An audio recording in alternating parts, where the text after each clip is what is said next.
You have to go to war with yourself. Welcome to the On a Mission. On a Mission. The On a Mission podcast. You've got one of the best jobs in the world. I have to say, you've had some really astounding guests. You're genuinely a force for good. Leanne Brown, On a Mission 2.0. Welcome back. Thank you. And the same for you. Welcome back. I know. Oh, you know what? It's really funny. As anyone who listens to these podcasts regularly will know, there's very rarely any kind of structure. But one of the things that we were just chatting about before we hit record was how people can all too often link their self-worth to their commercial value or their perceived commercial value. And recently having to shut down my original podcast, come off social media, at the time when my confidence was an all-time low, didn't know how I was going to come back from that. I didn't know what I was going to do, how I was going to make money. And you've had a similar experience. We'll go back to the beginning, but we were talking specifically about your Instagram following. You had over 250,000 followers, which does hold value to the world for sponsorship deals, for brand affiliation, for all sorts of revenue. And you were getting TV work off the back of it, modelling shoots off the back of it. And then one day, it just literally got nuked. Yeah, it was gone. Gone. And I was actually at one of the protests in London, and I had a feeling it was going to happen because I'd started my podcast already, and also I'd set up a backup account because I could see the people that were sharing the truths about what was going on. They were sort of one by one being taken down, and they had backup accounts. And when I woke up in the morning, and it was actually Sam, Sam White, yeah, Dr. Sam, yeah. No, not Sam White, Samantha. Okay, yes. Samantha Brown. Yeah, I'm going to forget her surname, she's saying. And she said, babe, where's your account gone? And I was like, oh, well, I'd signed up to do the boxing on the basis that I had the following, because obviously it was about, the accumulation of the following that was, they were paying us to do the boxing matches and stuff. This is a charity boxing match going back onto Real Housewives of Cheshire. Yeah, so it was, we still got paid. Yeah. And we, some of us did, some of us didn't. But, yeah. But it was meant to be for, like, they were giving a percentage of it to charity. Mm-hmm. But I just thought, they're not going to want me to do it anymore because obviously I've not got this following. And I remember being in the hotel in London and thinking, who am I without this persona of this Instagram account with all this following and the connection to the Housewives, which obviously I'd already left. And it was quite scary, actually, to actually think that the connection to that Instagram account was me. Mm-hmm. You know what I mean? And that was all I was. Who's going to want to work with me now if I've not got that? So yeah, and I still did the boxing. I still did that. But I suppose from there, starting again and building up my other account, and then the people that were actually invested in where I was going and the path that I was on from then are the ones that followed me since then. I had something similar with YouTube. My Dr. Peter McCulloch interview got my YouTube channel just taken down. There was no strikes, there was no warnings. They can do what they want though. You've got no one that you can contact in YouTube. But that video had got well in excess of 1 million views. We've been building up the YouTube channel for years. And then one day you're literally it's gone. Starting from scratch. And the blood, sweat and tears that goes into building a brand, building a podcast. It might look all easy at surface level, but it actually isn't. But did you notice then from that point that there was any difference in terms of how often the phone rang or the opportunities came in for business-related activities? Yeah, definitely. I think it had already started with me when I started sharing about that I'd not give the girls the HPV, because that's where it's sort of my delving into the can of worms, so to speak. It actually started with my breast implants being removed. And when I found out what was in the implants and how many women had problems with them, and I'd had problems with them myself, and there was a thing called breast implant illness, and I delved really deep into that and realized the FDA had approved these implants for years and years, and there was thousands and thousands of women that had them removed and had issues with them. they actually come with a black box warning now, and they don't, the person that goes in the consultation would never see that. They just get shown the implant, don't they? And there's things that we just are completely unaware of. And explant now is like so as popular, I think, as implant. Is it? Yeah, it's especially in America. So many women having them out. There's doctors that are just designated to removing implants. So is this a specific kind of implant that there's an issue with, or is this across the board? So, so what happens is when you put something in your body that's a foreign object, even if it was like a metal pin or something, you know, your liver sends enzymes because your body is so intelligent, is trying to get rid of something that's not meant to be there. Mm-hmm. With the implant, the enzymes land on the implant and they break it down over time. So it differs between every individual to whether you have these symptoms or not, or how far in advance that you do. I mean, some women can go years and be okay, mm-hmm. but some women can have them in for a matter of days and then they can rupture and your body literally rejects them. So there's so many complications that can happen. Mine had encapsulated and calcified. I had a gel bleed on one of them. And when it becomes porous, the silicone or whatever the substance is that's in there seeps into the body, and it can cause all sorts of issues. I had joint pain, I had allergies, I had dry eyes, brain fog, reoccurring colds and illnesses. But there's all things that you don't necessarily put to that, because you can just like extreme fatigue, and there's it's the proof's in the pudding, because the amount of women that have had them removed and every single symptom just disappears overnight. And there is depending on the level of the toxicity in the body, there's a detoxification process that some women have to go through to rid the body of the toxins that have seeped into their body. But yeah, the majority. I mean, I remember having. I mean, it's a hormonal thing. I had a bad hip for years, and as soon as I had them, I mean, I used to be like really struggling with my nerve, and it was inflammation. And this is because it can cause inflammation in the body, and that's obviously the toxicity in the body, isn't it? It has got a bit worse now with my hormones, because my hormones have changed. But when I had the implants out, literally it just disappeared. It just disappeared. I didn't get the allergies the same, like loads of things just dissipated. So I was very outspoken about that initially, and it was the link between the FDA had approved those, but they're still being sold. Mm.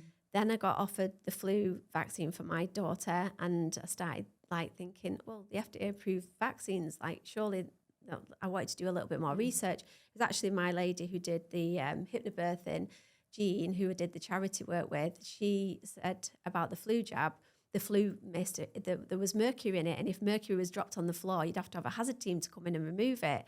Mm-hmm. And that made me think and delved further into the other vaccines in HPV. Well, I don't want to make this about vaccines, but I lost thousands of followers just by saying I wasn't going to give my daughters the HPV, because I'd done my own research. I've read books like Dissolving Illusions with Susan Humphreys, and started realising the ingredients that were in it, and actually the tests that were done, and the amount of different strains of HPV there are. So there's so many different stages that your body has to go through to even get to a cancerous stage.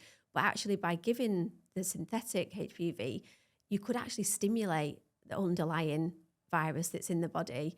And I read stories of young girls that actually got like cancer on steroids, cervical cancer, after they had the HPV, because it stimulated it. So there's so many different aspects to it. And I'm not saying, it's each to their own, do your own research. But what I did when I posted that, I just got such a backlash, and it really spurred me on to delve deeper, because I thought, wow, there's such a resistance to this. What is going on? And so that had sort of started, my followers had started like dwindling off, like going down. I'd gone from like 270,000 to I think it's about 240,000. But the hate that I got from some people as well, like pure resistance, because these are people that have totally invested in the medical industry and pharmaceutical, like, why would they lie to us? Why would they give us things that are going to poison our body? So that just opened up a whole new world to me. How did you cope with the hate? Because you'd not really experienced much of that. I know you get a bit of trolling whenever you put yourself in the public domain.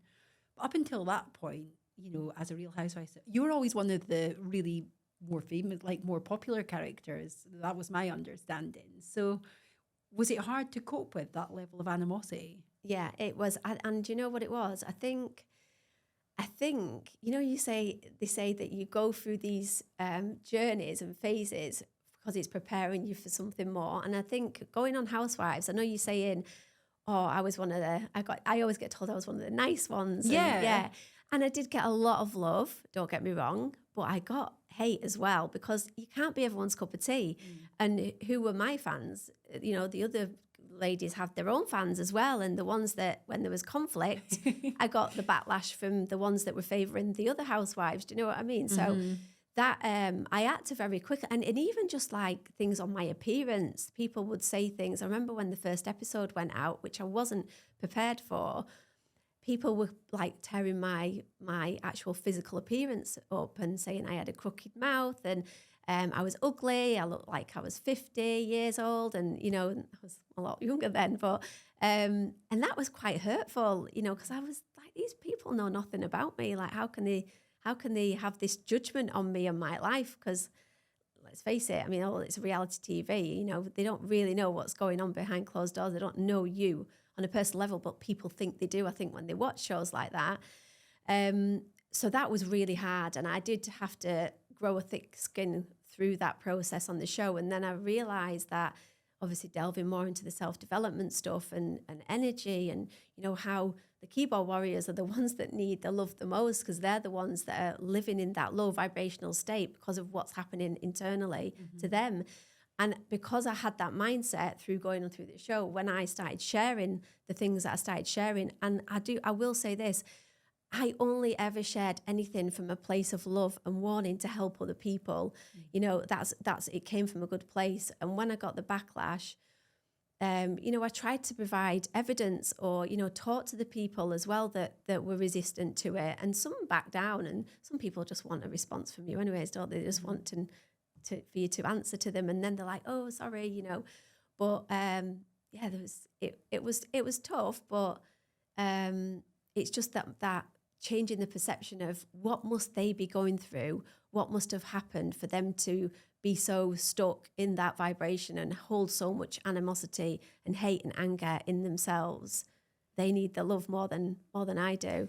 Yeah, and it's okay saying this. I do agree with you, but certain days when you're just getting pummeled relentlessly, it does take its toll on your mental health. Did you get any support from the TV production side of it at the time, looking at what's happened on Love Island subsequently, and obviously Caroline Flack, and absolutely horrendous. But a lot of people are not necessarily equipped to deal with the fame and the backlash if they've not had a public profile before. Yeah, it is. I mean, don't get me wrong. I'm saying like it's not that it didn't affect me. It's that I had to constantly check myself and really try and get the tools to deal with it. Yeah, and understand that it is more about them than it is about me. But of course, it affects you. It affects you when anyone says anything to you. But I almost tried to create almost like a little bit of a shield, and it's just suppose nurturing yourself but a lot of people don't know how to do that. They don't know how to just what's the word I'm looking for, like self-regulate your nervous system and things like that. And this is all the tools that I've learned since moving away from the show, and I don't think there's enough care. I mean, you do have somebody that you speak to that they provide. I think once or twice, like once before the show and once after, they did anyways. But it was just more like ticking a box. And I don't think there is enough. And I think on the show, what they did do is if somebody behaved really badly or they were getting a bit of stick from the public, they would then try and soften them on the next episode and create something nice and fluffy for people's perception to change. And people are so fickle, aren't they? And it's like football as well. You can be the absolute don of football by you got the goal or whatever, and then they like look at what David Beckham went through, and then he's been hung bloody a dummy's being hung on a tree, and it's horrendous what they go through, and it's relentless, and it's like they're there one minute and they're the next. And it was a bit like that on the show. You know, you were, depending on what drama you were involved in and who was, you know, whose fans were, you know, attacking you or not. Or, like I say, I got a lot of love as well. And they say, you know, you can have 100 lovely comments that are really full of kindness and love, and then you get one hateful one, and that one the one that you'll hold on to, and that will affect you more than any of the others. And I had people then sending me things like, oh, why is this person saying this? And some things that I'd not even really seen myself, but then I'd get people actually screenshotting them and sending them to me, thinking that they were like doing it out of, I don't know, maybe they were just wanting to, you know, show me.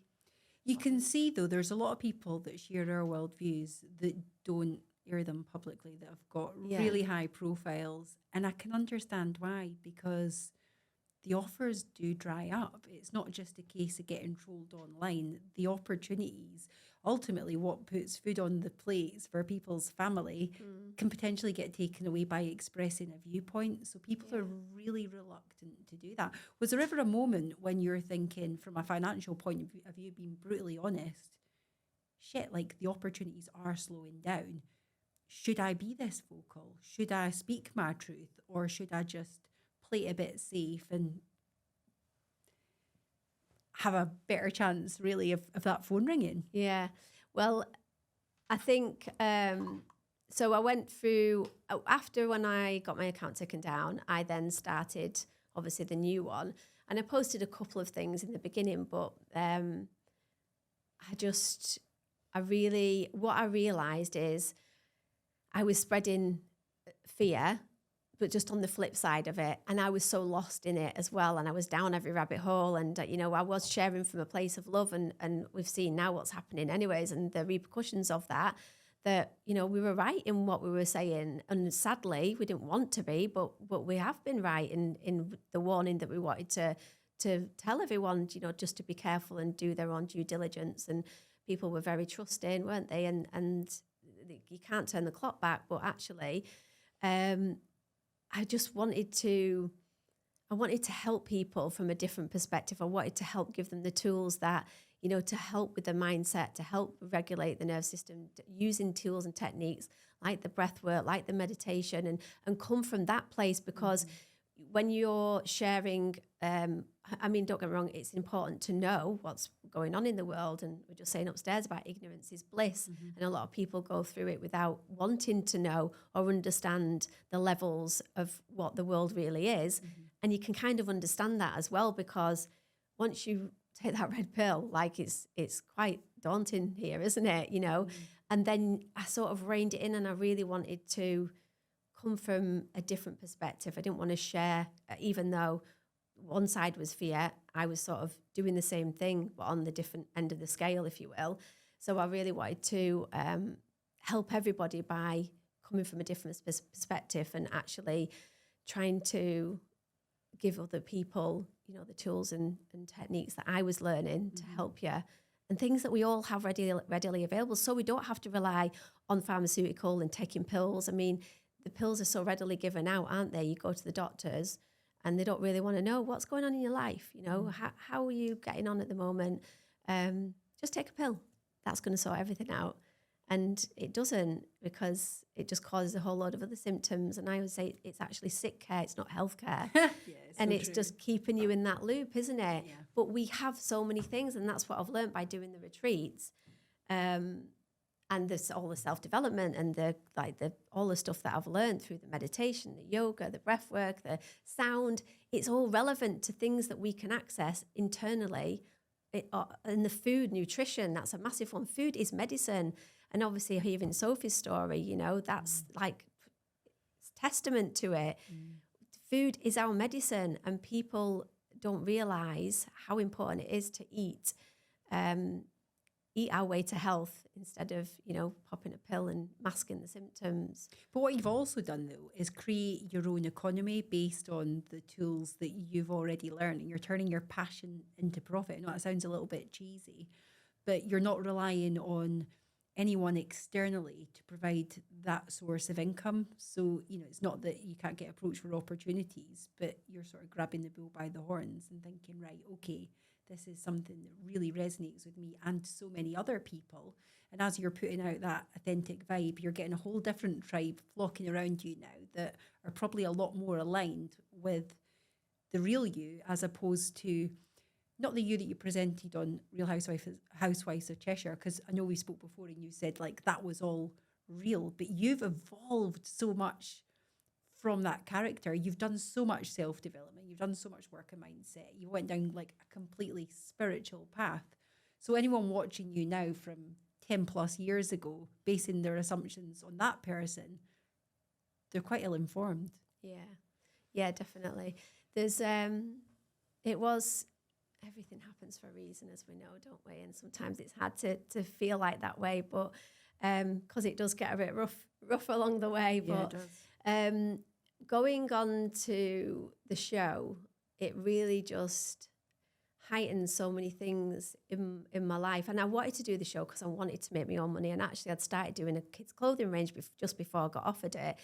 And I was kind of like, I was just happy to go shopping. Mm-hmm. It's like I was happy to go shopping and be at home.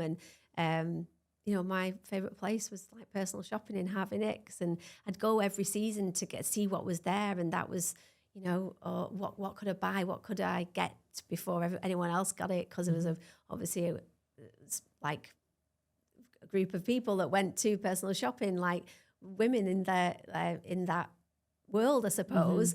And I really wanted to get like the newest bag or the newest outfit before it was sold out, before anyone else got it, because that was my life. That was like how wrapped up in that materialistic world I was.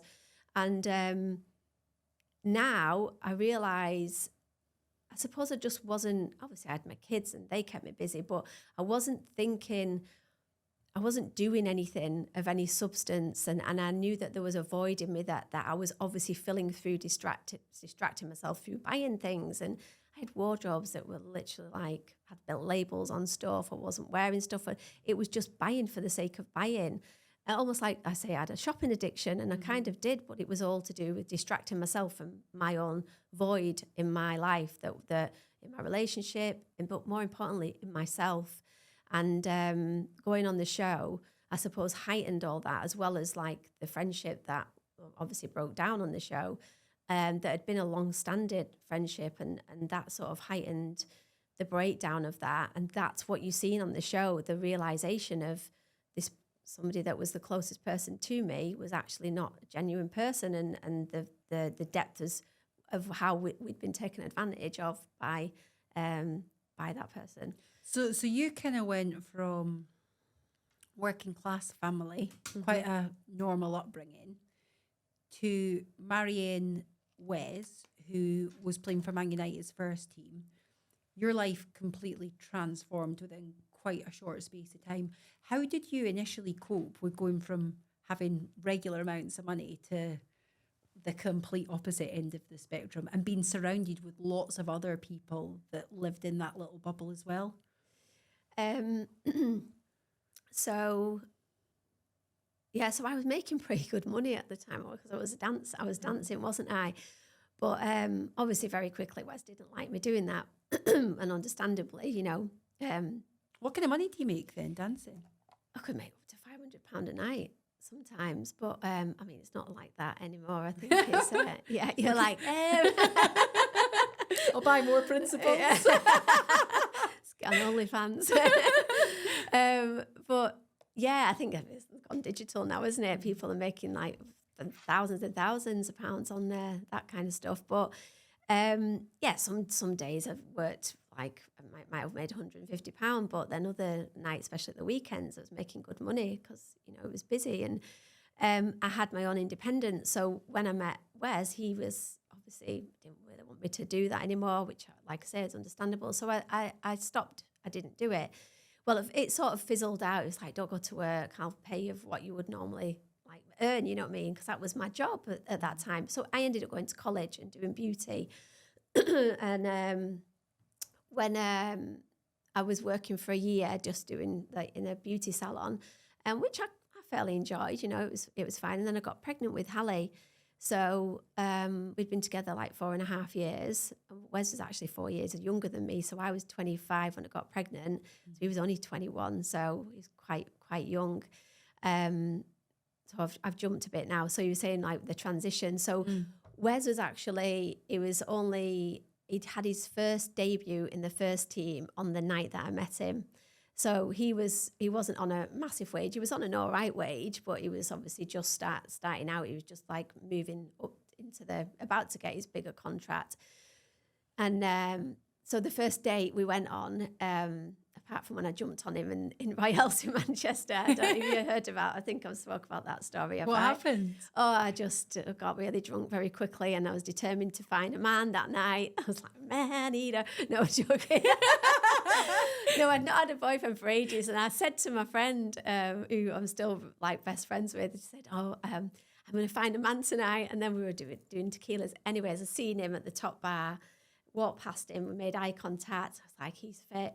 Walked on the middle bar, seen him again, and I went, come here. He said, you come here. And I was going to go over to him, and my mate was like, don't go over, play hard to get. So I carried on, didn't see him. And then we went in the VIP with a friend of ours, and he was stood in the corner, and I just seen him without saying anything, grabbed him by his hand. There was like a couple of little steps up by the bar, and pushed him on the sofa and jumped on him, started kissing him. Then asked him what his name was after. I was like, oh, it's not one of my finest moments, but it's the way we met. Do you know what I mean? That's the story. And so when I met him, met him in Manchester, and he had to go and get a suit from Flannels, and Flannels, obviously, a designer shop. I'd never been in a designer shop in my life. I used to shop at Affleck's Palace and, just obviously High Street. And so, I walked into Flannels, and I found it really daunting, and I felt really out of place there. And I felt like I was being like looked down on. And I don't know if it's because I was with Wes and he'd been in there a couple of times and he sort of knew a couple of the people, but it was very much like, oh, who's this? You know what I mean? That's how it felt. And that might have just been my internal interpretation of it. You know, they might not have been like that. I'm sure they're all lovely people then who worked there, but and I did actually get to know him the more I went there, but my initial thought process was like, oh, I don't like it here. It feels uncomfortable. So he had to buy a suit. He wasn't buying me anything. He was buying his own suit for the Players Lounge because they had to all wear suits. He didn't even own one. That's how, I think he was 18 when I met him. So, then coming out of there, and he's like, what do you want to do now? I said, well, I'm hungry. You can take me for some food, thinking he's taking me for some, nice lunch. And he was like, where do you want to go? He said, we can go to the pub. So I went to Henry's, and he said, I'm not hungry. And I went, well, I am. So I ordered prawn sandwich and chips, and he had a Diet Coke. And I sat there and ate it with him. So you had a lavish lifestyle right from the start. Yeah, then. yeah. So then obviously being in the Players Lounge, and it's a different world, isn't it? But everyone has always been lovely. All the other wives, and so there's a little creche in the Players Lounge. We'd left the kids there, and the girls in there were lovely. And I've never. It's everyone's just regular people, aren't they? They're just normal people. So it wasn't that I felt unwelcome. It was a little bit daunting, and you always felt like, oh, because of what you're going to wear. It's like keeping up with the Joneses, I suppose. And that's obviously where I got to when I was like, oh, I want that bag before somebody else has got it. And there's only so many of them. And, I want, it was that kind of mentality. So, do you remember when he got his big contract? Was there a pivotal moment where you can look back on and think that was the defining moment where you both thought, wow, we've kind of made it now? You go from sort of having a fairly normal income to catapulted into the big time. And how do you mentally cope with that? Suddenly going from nothing to, I don't know, hundreds of thousands a week or whatever it was. It was top dollar, top Premiership team. That must have been a bit of a mind fuck. Well, to be honest, Wes come up through the ranks in Manchester, so he didn't go from like base to hundreds of thousands of pounds. He's never been on hundreds of £1,000. He had quite a modest wage compared to the others, especially nowadays. But and I don't think he probably never got what he was worth, to be honest. And because he was a young lad, and I think when they come up through the ranks, as opposed to somebody being bought from a different club. That's Yeah. when you get the big money, because obviously they buy you and then you're on a big contract, and you can make yourself up through club to club. Like for Rio, for instance, he come from different clubs and he shown how good he was, and then obviously they got bought and then got a bigger contract each time. Whereas Wes started at the best club in the world, like practically, especially at that time. So you're already at the top. So when he's a young lad that's gone up through the ranks, so it wasn't like a massive, wage, but ultimately the more money you have, like the bigger house you buy, or the fancier car, or the more you give to your family and buy for them, and holidays you go on. So the more money you have, the more money you spend. And But from what you're saying there, though, this shows my complete lack of understanding about football. I'm presuming you get that big contract, your life almost changes overnight, but that's not the reality. It was a lot more incremental jumps, so that you're presumably getting more and more comfortable with that increased wealth then. yeah, oh, don't get me wrong. It was I didn't really know the ins and outs of it, of what he was getting and stuff like that, because I know you're saying like that you made it, but like I was saying earlier, I don't feel like it was, I wasn't going out earning that money, so it wasn't my money in that sense. I know we were together, but obviously when we had children, and I feel like and that's again probably a lot as well to do with my internal unworthiness, I suppose, because I wasn't the one earning it, and obviously. Don't get me wrong, I never wanted for anything, and I was able to go out and buy things that I wanted. And, we were saying earlier where we are now, having to look at prices on things in the supermarket and realising how much things cost, and coming to earth with a bump, isn't it? Whereas before you just buy things. And I remember going around the supermarket with my mum and picking stuff up, and she's like, well, you're not even looking how much that is or anything. And I was like, oh, Mum, it's only like pence, you know what I mean? Now I'm the one looking at the bargains and the stuff that's like about to go out a date, to get a good deal on things, because it's where I am. And it's funny how many things that you take for granted when you're in that position. And we had a lovely life in the sense of, we didn't have to worry about money, and we obviously, like I'm saying, you buy more things, and we obviously were advised to buy property, and we did invest in property, and it was all too much, too fast, and it was like multiple loans from the bank from various different properties. So then the market crashed, didn't it? So So on paper, you're doing the sensible thing here. You've got decent money coming in. You know that this isn't going to last forever. You're looking at different investment options. You're speaking to financial advisors as well, trying to surround yourself with top level people. you say we, not really me. Yeah. So I was just like in the background. yeah. And was that a deliberate choice? I didn't feel like I was able to have too much of an opinion, to be honest. And I sort of, but then also I didn't really want to have to deal with that side of anything either. And now, and I've said this before, looking back, I feel like I wish I was more forceful in being more present in the things that were happening, and asking more questions, because I did voice few times, well, what if this happens, or what if it doesn't? What if the market does crash, or what if we've got all these mortgages, and I think I was purposely like kept to one side with the people that didn't want me to ask them questions, because it was going to benefit them. When did you first have some red flags then? You've done these property investment, no, I'll need to change my language. Wes has done these property investment deals. On paper, that's a sensible thing to do. Where did it start going wrong, or when did you first realise perhaps this is not the most sensible strategy? Well, I suppose it's weird, because when we would started doing it, and I was sort of saying, well, what if the market doesn't increase? Because it was about investing property. The money it's always going to go up, and I was like, well, what if it doesn't? I was always thinking, well, what if it doesn't? And then the market crashed. So then we had all the mortgages for these 3 different houses that were worth millions, and we just couldn't get rid of them, couldn't sell them.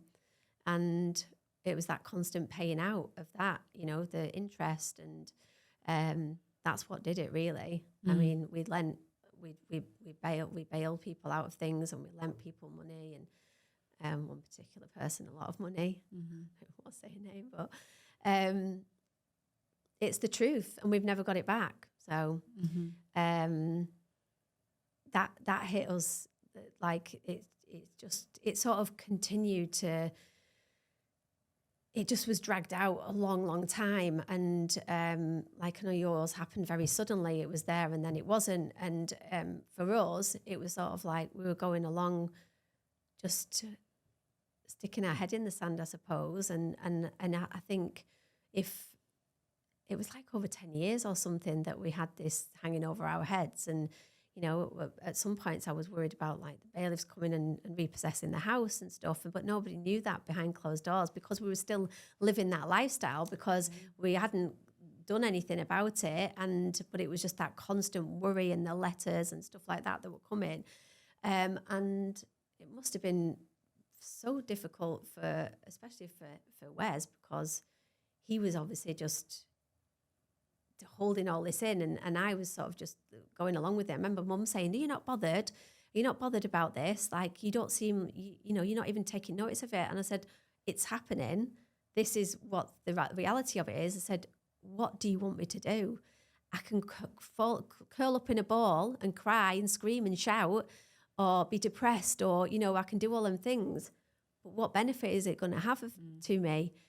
None. So until the shit really hits the fan, and obviously we did move from one house to another house and downsized each time, but it was like a gradual process. We moved into one smaller house, then another one, and now we are where we are. Obviously I left the house that we were sharing, and I'm just in a rented house at the minute. And I think the perception of people think that I'm in the big farmhouse still. That's what's been in the paper, and I've got this big payout, and obviously that's not happened. But I've been at rock bottom, especially the beginning of this year. And I think with the hormonal stuff as well, and the menopause, and just the separation with the kids. I mean, it's been 2.5 years we've been separated. And it's been a journey. And I think this year has been, even though all that was going on, and it was obviously, there was times when it was quite stressful, but because we were still living in that bubble and we were pretending everything was all right, and that it was going to work itself out. We were going to sell the house, we were going to pay the bank, we were going to have X amount of money left over, and it's this year. It's like, fuck, and people like, how did you lose all that money? How did you lose all that money? And it was just from being ill-advised in investments and property, and nobody really fully predicted what was going to happen in 2008, and just being frivolous with it, I suppose, and I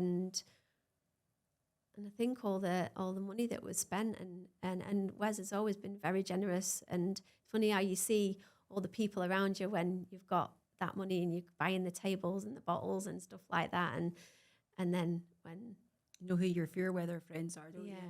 Like when you were saying that there's so much that resonates, because although I got the phone call that sort of changed my life, there had been red flags for 6 months prior to that, but this had been going on for years. So Mark must have been living in a fully delusional state for a long time. And I think right up until that last minute, those last hours, he's still clinging on to some belief that if I can just get hold of a bit more money and I can turn this round and we can do that, and then this is going to happen. And it was totally baseless. It wasn't based on anything. But he truly, truly believed that. And I think when you're under that amount of stress or pressure, which, you know, I wouldn't wish on my worst enemy, unless you've actually experienced that firsthand, you probably can't relate to it. And in some ways, and we were chatting about this last night, weren't we? We're like, you were saying that must have been absolutely horrific what happened to you. I can't imagine. At least, you know, I had a gradual build up, and then it finally kind of bottomed out. And I thought, well, there's pros and cons of either which way, aren't they? You had over 10 years of stress and anxiety, and ultimately in the end you've ended up kind of going through those latter parts in the public domain on Real Housewives of Cheshire. And yeah, I've got a platform through my podcast and things, and I know how that kind of felt when the public perception is not that I went around talking about, oh, I'm a multimillionaire or anything like that, but people see who you are and what you do and who you're associating with. And I'm going on retreats and went to Mexico with you, and I'm off to Dubai, and I'm doing all these things. So without saying the words, people presume you're up here. And, you know, I thought I was up here as well. Otherwise, I wouldn't have been doing what I was doing. And I certainly wouldn't have been posting it on social media because I'm not a complete idiot.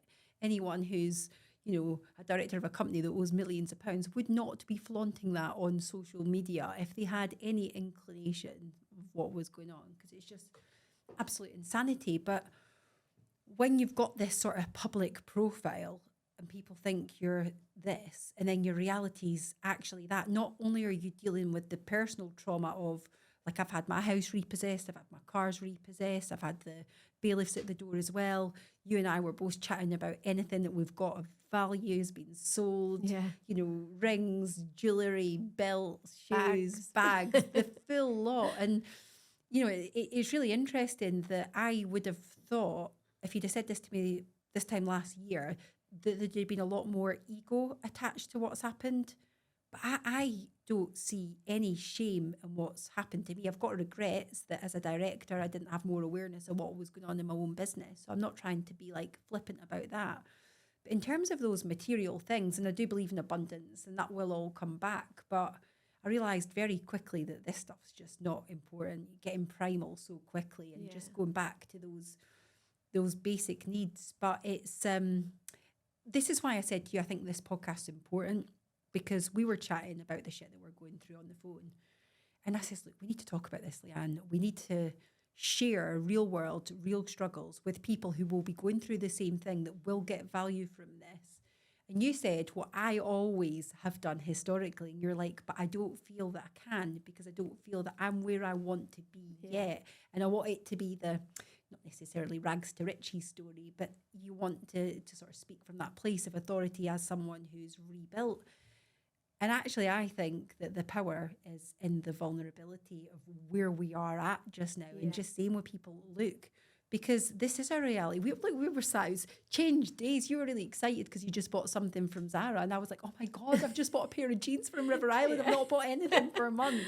And we were so excited, and you're, you know, I did you some steak last night. I'm like, oh, it's Lidl. Have you tried this one from Lidl? It's brilliant. And you're going, oh, I love Aldi. Lidl. Yeah, no, I love Lidl. That's all. Yeah, Lidl's my thing. It's like great meat from Lidl. Love the patisserie, and it's great. Yeah. My kids love it. And it's quite funny, really, because I bet you got as much joy from buying whatever it was from Zara, because that's a rarity these days, than you did when you were going to Harvey Nicks and spending probably tens of thousands on the latest seasonal trends. Yeah. And you wouldn't think anything of dropping a couple of grand in a handbag or whatever, or a pair of shoes. Yeah.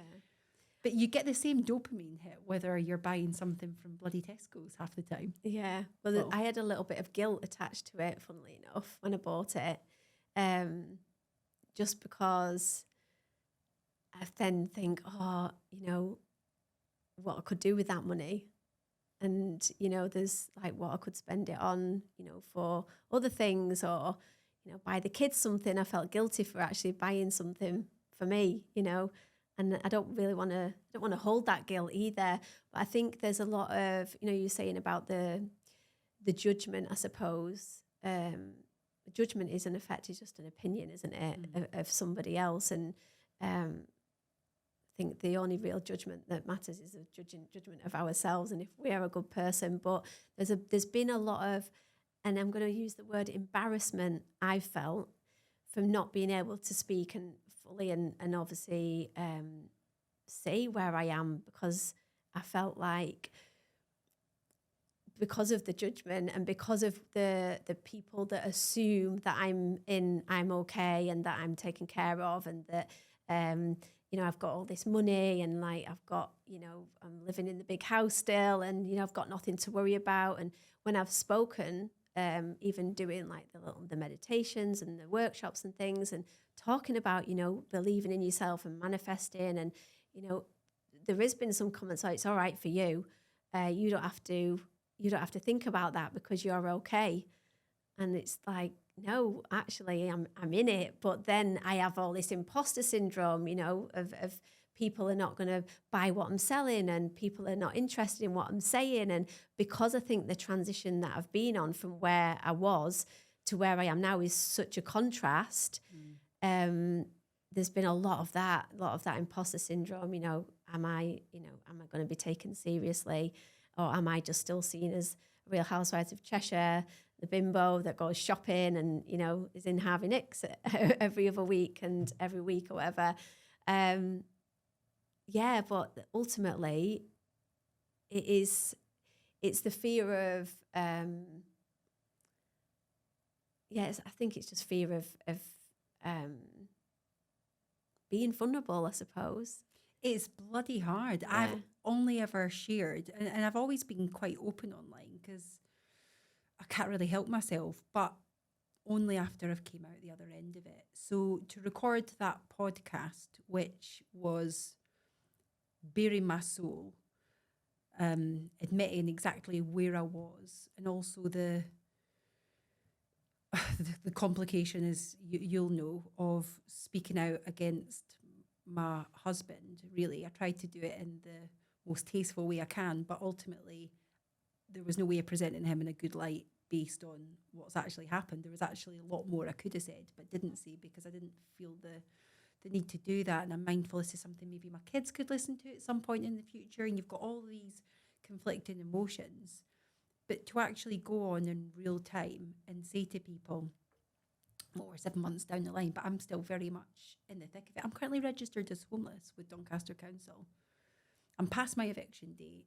The landlord of the property that I managed to somehow secure wanted to move back into that property after 2 months, moving back from China. And can you get a... I never use that word. Can you chuff? I think is that like baby reindeer chuffing out? Yeah. But with my credit rating, Yeah. because of the credit ratings, absolutely rock bottom because of everything that's happened. Yeah. And again, this is the sort of chat that we're having when the cameras aren't rolling, because you're in an existing rental and things like that. And I'm like, if you have to move again, if you've been financially impacted, I mean, I don't know what your credit score's like, but it's Probably crap. it's really, really difficult. Yeah. And the market now, with every property that goes online, they literally get 30 phone calls within the first hour. They don't need to take a single mum with 3 kids, 2 dogs, and adverse credit. They just don't need to do that. So this is the reality. So to actually say to people in real time, actually, this is what I'm going through, I kind of feel it makes us more qualified than the people that are at the other end, because you're straight away eliminating all of those, well, it's all right for you type comments. But also we're publicly walking the walk here and saying, well, actually, we do believe in energy. We do believe in frequency. We do believe that if you surround yourself with the right people and you take the right actions, that you can achieve anything. And, we're recording this. I'm not sure what number of episode it will be, but as it stands, I've only released the first episode, which is basically my story. The old podcast 2.0 was going out to hundreds of thousands of people. And I've had more messages on that particular podcast than I've had out of any of my 250 plus previous episodes. So many people that can relate to the struggle, people that have been there, they've had their own version of hell, they could resonate. People that are actually going through it now in real time, which have drawn strength and inspiration from my words. They see that I'm keeping going and I'm attracting opportunities and that things are turning around. This too shall pass. People that have, they want to collaborate, they want to help, they want to support. What can we do?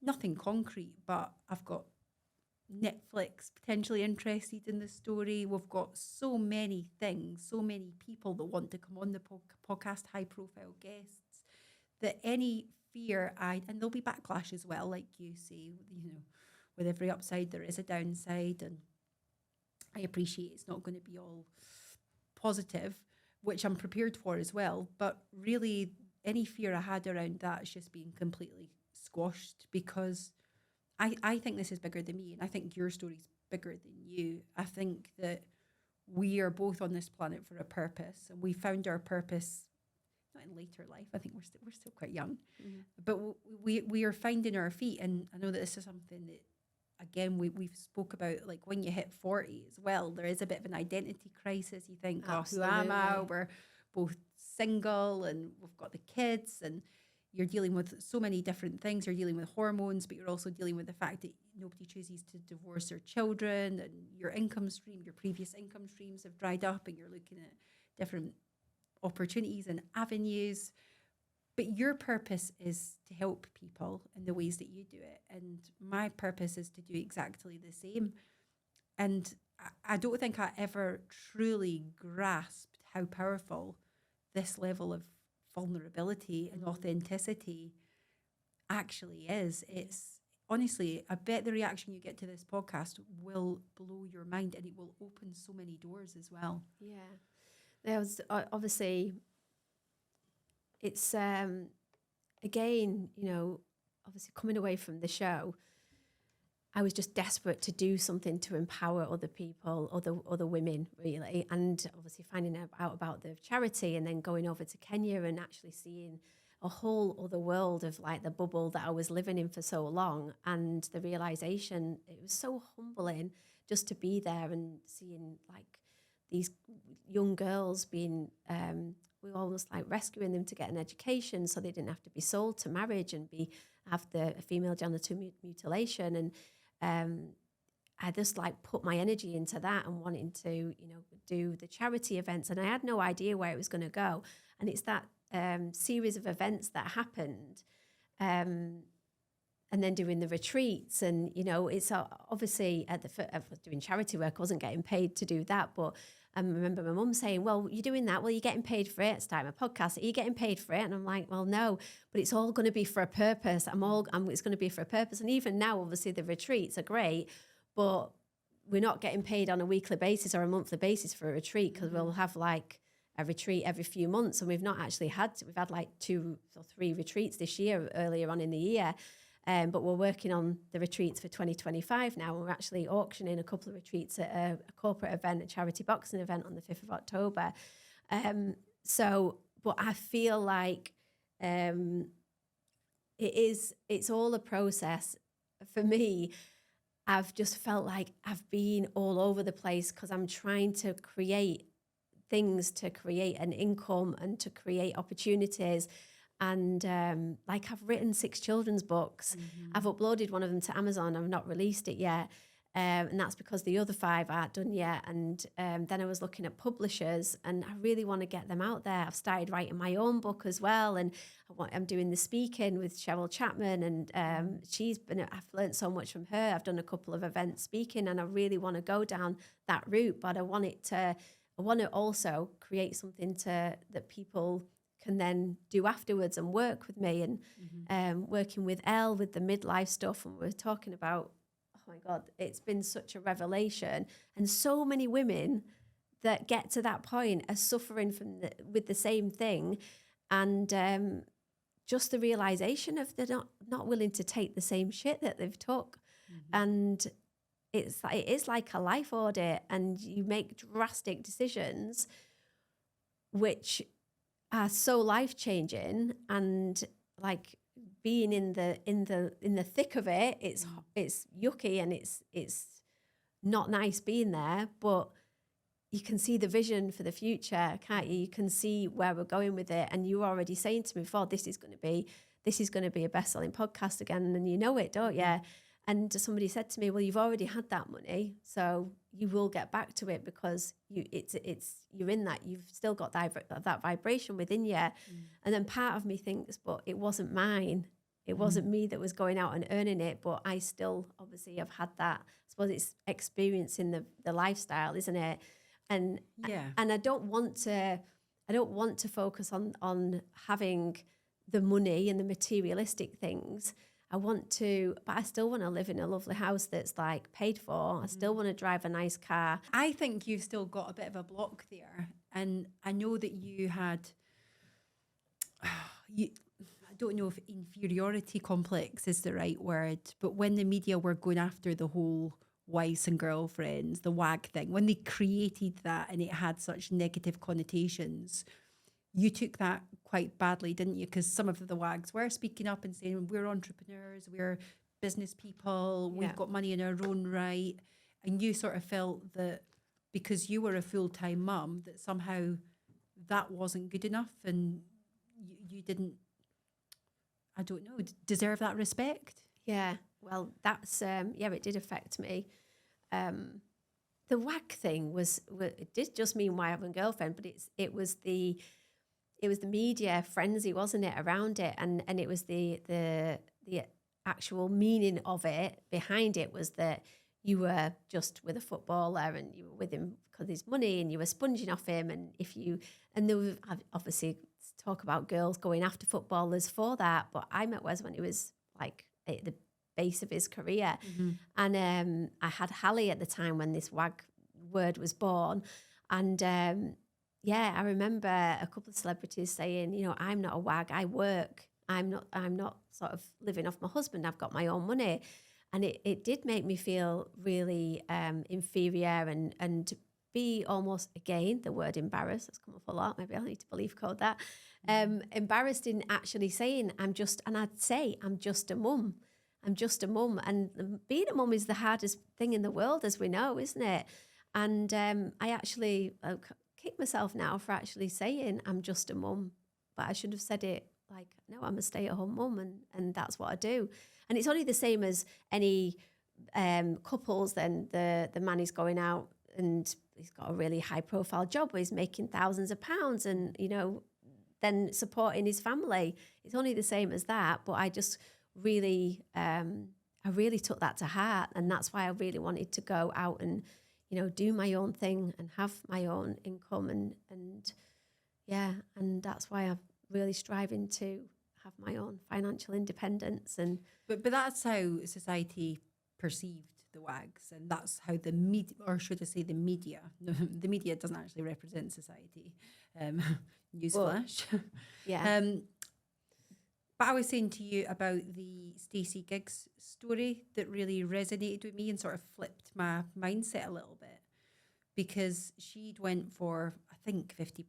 That might not be accurate, but went for 50% of whatever the assets were at the point of divorcing Ryan. And I think he was trying to contest that. Now, putting aside the fact that he's done what he's done, that's a whole other podcast. She eloquently presented, or her solicitors eloquently presented the fact that her taking the role that she had as the full-time mum gave him the solid foundations to be able to go out and do what he's had to do. And she's relocated all these different times and provided that stability and continuity for the children, that stable home life. Now, I don't know anything about their particular situation, but I just thought the principle of the fact that you cannot just dismiss the fact that someone has put their own career on hold or never started it because they've dedicated their lives to taking that role, which is a joint decision of both parties. That shouldn't really I don't feel that gets the recognition that it actually does. I know what you're saying. There might be people that go out in any situation, not just with footballers, but with millionaires or billionaires or whatever, that are just riding off their coattails and they want that lifestyle. But for yourself and for a lot of the other wives and girlfriends, like Colleen, for example, like she was with Wayne long before he was on. I mean, I think they were still at school when they got together. Yeah. But then you still get that, you're a gold digger. And yeah. But I feel like as well that there's a bit of misogyny in this. I think any relationship should be a partnership, but I think what's mine and Wes' relationships, I mean, there was like lovely moments in it, but it was tough. It was really tough at times, and we didn't have communication. there was no communication in our relationship, and that was our downfall. And while you had the children and the football and the house and the car and the holidays and everything, all big distraction from the thing that actually is probably one of the most important things in a relationship is communication. And actually interesting that I found out afterwards that in our blueprints, you know, you have your human blueprint, your date of birth and stuff, and every single one that was described from all the different family members, even like my kids and my mum and me and Wes, we had no communication compatibility in our relationship, which made a lot of sense for the life that we'd had together, because it was just absent. And Did you know it was absent at the time? Because you were together like 25 years. Yeah.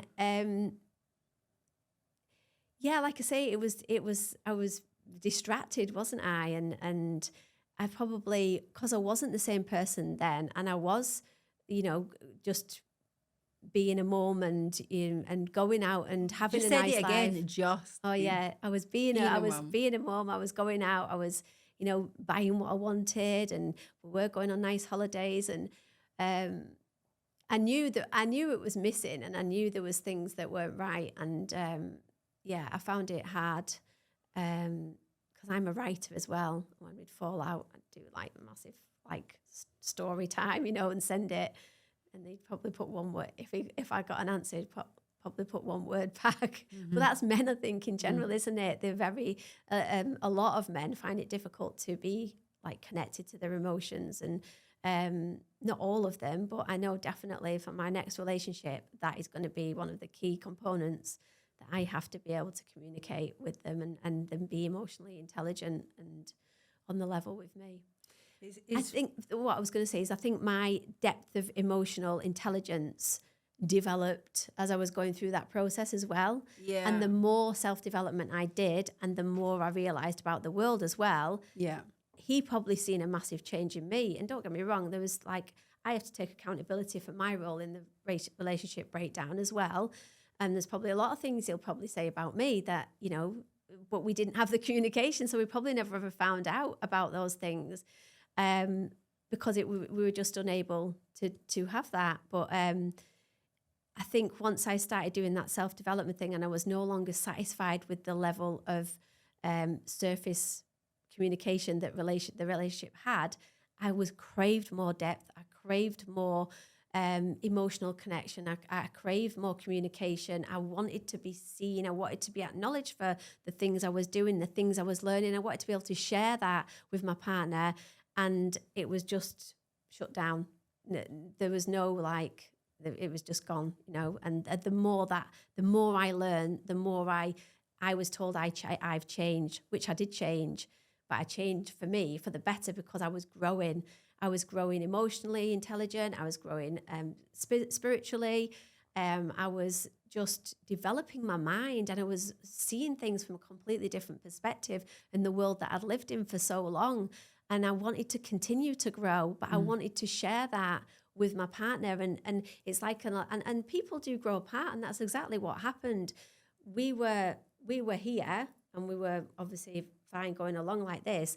And then I started to learn things and become separate, and there's elastic band. And he either had a choice to start moving towards me, or start like being curious about what I was learning, or just completely stay where he was. And that's what happened. So eventually that band snapped. Yeah, and then same. once it's snapped, there's no going back from that, unfortunately.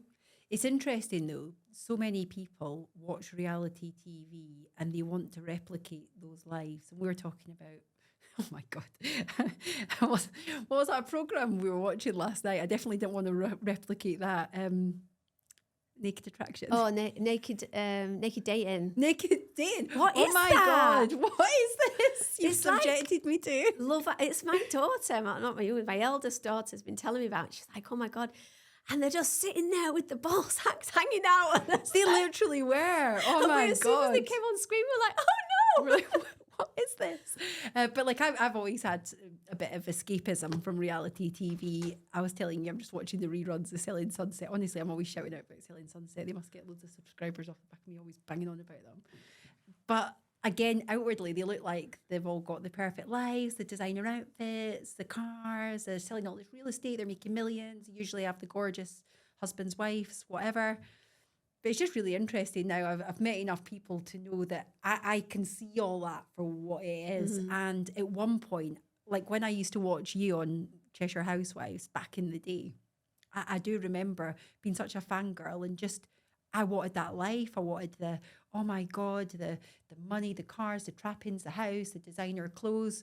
I'll openly admit, like I wasn't on my own journey as well there. And you don't know what was going on behind closed doors. You've just said that actually the communication wasn't great, the relationship wasn't great. You're living in this beautiful house, but there's millions of pounds worth of debt attached. You've got all this stress. You're worrying about inland revenue or debt collectors. And we only show the world what we want the world to see. And we're all trying to, not all, but so many people are trying to replicate a reality that actually does not exist. And even the people that do have the unencumbered house with the millions of pounds and etc., we see all too often, don't we, with celebrities or high profile people that take their own lives because for whatever reason they've got demons from childhood trauma or something, mental health, some sort of addiction, something internally seriously wrong with them. And you see them on Instagram one minute and then in the paper the next that something really tragic's happened. Yeah. And that's I think society's perception of success is all around the value of the materialistic things that they have and making money and only focused on making money. And even from education, like there's no, they don't take you, what do they say? Comparison is the thief of joy. Yeah. And that's what the social media aspect is creating. People are then getting depressed almost because they can't have that lifestyle and they want it, or they're overspending because they're wanting to keep up with buying the designer stuff so they can be in that like, that bubble of, celebrity bubble, or they want what somebody's got on or whatever. And like you say, oh God, what was going to say again? I do that all the time. Brain fog. We were actually talking about this though, because I might be perimenopausal based on the conversation we had last night. You're menopausal. It's not a very good thing for a podcaster. I'll be literally mid-conversation with somebody. I'm like, what are we talking about? What have I just asked? And I'm literally No, it was really good going though, what I blank. was going to say. Oh, no, it was about society's perception, and it's the education system. Like, you don't remember ever getting tucked to one side and said, whatever you do, follow your passion, your creative spirit. You're just told to fit in a box and, leave school. What's the career you're going to do? How are you going to make money? And, you're focused on making money as opposed to happiness. Contribution as well. Yeah.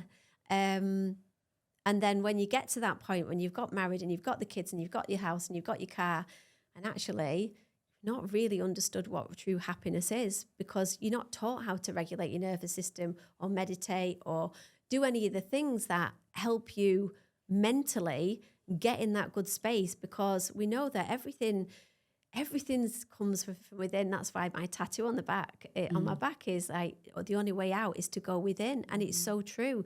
We are the ones that are the creators of our reality. But to do that, we need to go into that internal space, because that's where we will find the inner peace. And that's why people that do meditate and that are successful, they are happier, because they're able to deal with the stresses of life and whatever throws at them. I mean, what was Ryan just saying upstairs about, what's he called? Wood something. Yeah. There. He's the happiest guy and positive person in the world. And his wife if she got a bag robbed, she'd be like, if his wife got her bag robbed, she'd be like, yeah, keep running. You need it more than me. But everything is about perception and how we deal with the things that happen to us. And by giving them tools at that educational age to understand themselves on that level of, creating that inner peace, and that happiness is a journey, isn't it? It's not a destination.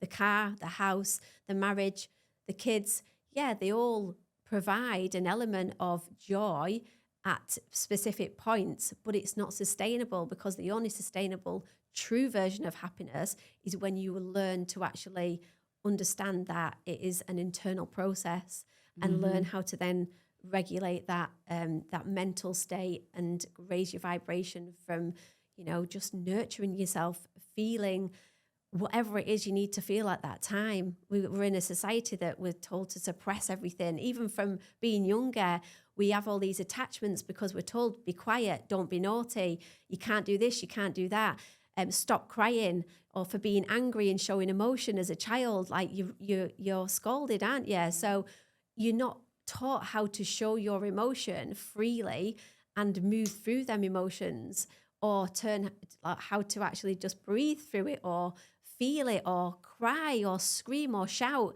because we don't feel like it's accepted. Because and then we create all these attachments of unable to be accepted. I have to be happy and be positive and show all that joy, and actually inside, that's why people struggle and they suppress all this ball of pain and anger and everything, because they don't know how to you know, process it. And one thing I have learned through this process is, because at first I was like, yeah, you need to be like meditate and be positive, and it's not going to solve all your problems just because you know how to meditate. It's learning how to navigate through the emotions that come to you at that particular time. Don't try and shut it down. Don't try and stop yourself crying. If you want to go and it's learning things like screaming into a pillow, or going on the top of a hill and screaming, or, you know, just there's so many dancing in different, front of the mirror, like I was saying to you. dancing in front of the really, mirror. really powerful. Yeah. And this is honestly why sharing it in real time has got so much more power, because the university, my best university has been the podcast. It's the University of Life. Had I not done that podcast previously for the 3.5 years and met the incredible people that I have, and absorbed so much, not just positive content, but real world content, so much wisdom, so many golden nuggets, so many tools to be able to navigate the storm that's ended up coming. I don't necessarily know if I would still be here, to be honest with you. I mean, I was absolutely pummeled by what happened. And what probably sounds a bit fucked up to people listening to this, I've genuinely never experienced so much gratitude, but I've had many, many dark moments. I'm going to lean into those. I'm thinking of even doing some solo podcast episodes, because it's not all sunshine and rainbows at all. Some days are really tough and it does all feel futile. But I would say that the majority of the time I am able to not just maintain positive energy, but actually experience that happiness, because today is the only thing that's guaranteed for any of us. We can't prolong that. We can't outsource that until we have X amount of money in the bank, or if we get a relationship, or if I lose X amount of weight, or if I can just get this car. It's not necessarily flashy things. It might just be essential things, but you have to learn to be happy with your present situation. And I do feel qualified to say that, because as I've already said, I'm literally at rock bottom at the moment. And well, actually that's not true, and words are powerful. Because even 6-7 months ago, when I couldn't feed my children and people were bringing pans of food, that's not rock bottom. And hence the gratitude. You just mentioned Kenya and these children that are starving and living in the most appalling conditions, and the atrocities that are going on across the world. And we're talking about Maggie Oliver and the work that she's doing, and films like The Sound of Freedom that are highlighting the 12+ million children that are sex trafficked. I'm emphasising that because we throw words like rock bottom around all the time, and our rock bottom is definitely not someone else's rock bottom. And that, when I was saying this to you last night, you were saying you need to be careful. You need to be careful because you also don't want to Trivialize your own trauma, or feel that you're not entitled to feel a certain way. Yeah. So I definitely lead into the negative emotions. Like you say, if I want to cry, I'll cry. It's that whole cliche, it's okay not to be okay. Well, only temporarily. Yes. It's okay to lean into that, to have a cry, to go punch bag it out, or do whatever it is, absolutely, or have a day, have a couple of days. It's not a prescriptive thing, but ultimately we can't stay in that energy. It doesn't serve anyone. It doesn't serve us. It doesn't serve our children. It doesn't serve our families. Being in that energy does not attract opportunities. And this is kind of why I'm being as honest as I am on the podcast, because whenever I change my energy, when I started to change my energy a couple of months into this process, which was very internal, things just started to happen. People just started to get in touch and opportunities started to arise. And that belief started to ignite and get bigger and bigger. And this isn't necessarily about, oh, let's become a multi-millionaire. But I do believe in be the energy that you want to attract. And I want to demonstrate to people in real time from this level what can be achieved when you implement the things that we're talking about. So I'm doing it very publicly, as you are. This is a really vulnerable thing to do for both of us, to say, well, actually, this is our reality. Like, let's remove all the ego. Let's remove any potential backlash, and let's actually focus on something that's bigger than us, which is sharing real world bullshit, really, and see how we can circumvent that. Yeah, definitely. Do you remember in my podcast that I was saying about I was walking around Dubai last year and what should have been the most perfect setting, the marina, the boats, I'm with friends, I'm with people that I love. In my head, didn't think we had any financial problems. We were meant to be moving out there with the kids. Life was looking great, in a loving relationship, happily married. And I just felt void. So I say happily married, I think, there was obviously cracks there. But I just remember looking around and feeling quite empty. And it's not a dig at Dubai. I don't think it mattered where I was. It's not the fact that that's a man-made place. I think it was, you can't escape your inner demons, really, I suppose, is the point. You can't mask the pain and problems you've got in your life by going on a 5-star luxury holiday or getting a new car. At some point that shit's going to catch up with you, isn't it? Yeah. I had I'll say I had like a bit of a breakdown, I suppose, coming to the end of the show, definitely, because of the things that was going on outside of the show. And I was quite heartbroken, actually, when I was on the show, because of the friendship that, was broken down and aired publicly. And then I've just done on my talk that I just did, the speaking event, I talk about the shift for me was when I was on the boat in Gibraltar and we were filming, and we'd been up since like early. Me and Tanya had a bloody Jaeger bomb when we woke up to get us through the day. That was like the state of affairs that we were doing when we were on the show, because we were drinking so much, and went up to the Monkey Mountain that day, and then we come down and we were late for dinner, but it was like they were filming, and like one of the girls stormed off, one of them else followed them, then somebody else followed them, somebody else was arguing, somebody else, and I was sitting there and I was just thinking, what is going on? What the fuck am I doing here? Like, I don't want to be here anymore. I don't want to be in this. And I said to the producer, like, can you just stop filming? I think there was like 3 of us left.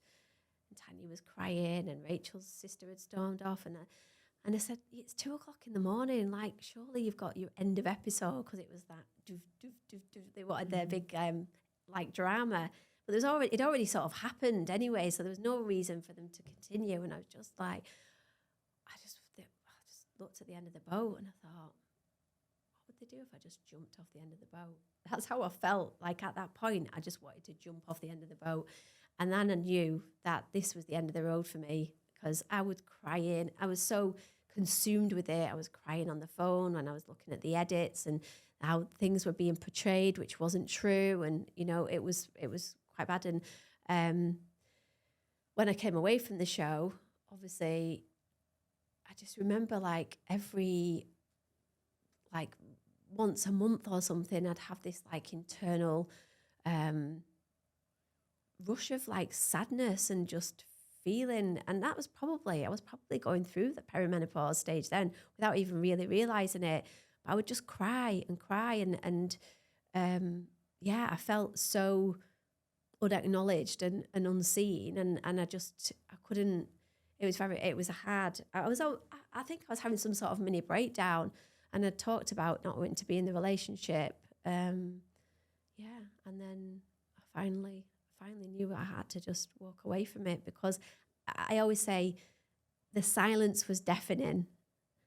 That's how it felt, you know, and yeah, I just knew it was the end of the road, and I had to get out. So there was, again, it was sort of that, it was step by step and the gradual process of things that were being shown to me and coming to light, and the internal feelings. And but gosh, you know, do I miss my family being together? Of course I do. And it is that's the hardest thing that I've ever had to do. But I knew I had to, and I say this as well, fix my own oxygen mask, because I felt like I was running out of my own air, and I was shrinking and shriveling in that environment, and I couldn't continue in it anymore. And as hard as it was, I knew I had to move away from it. And I moved out of the house that we were sharing. So actually my kids have, obviously they're older now, so they sort of make their own decisions. And yeah, Lola's always off out and with her friends, and I think that's her way of dealing with everything. But there was a transition period where I probably seen like a lot less of my children, and that was like heart-wrenching, because obviously Hallie was at uni, and that was them obviously not knowing what to do, and then being made to choose, and then feeling bad on the dad, because I was the one that was sort of like, I'm going. So I moved into a different house, and it was, that's been like, they're my girls, they're my babies, you know what I mean? And not being in, knowing that they're in bed upstairs every morning and waking up with me, and, you know, taking them to school and every day. And they're doing their own thing. I mean, they are older now, and they're self-sufficient.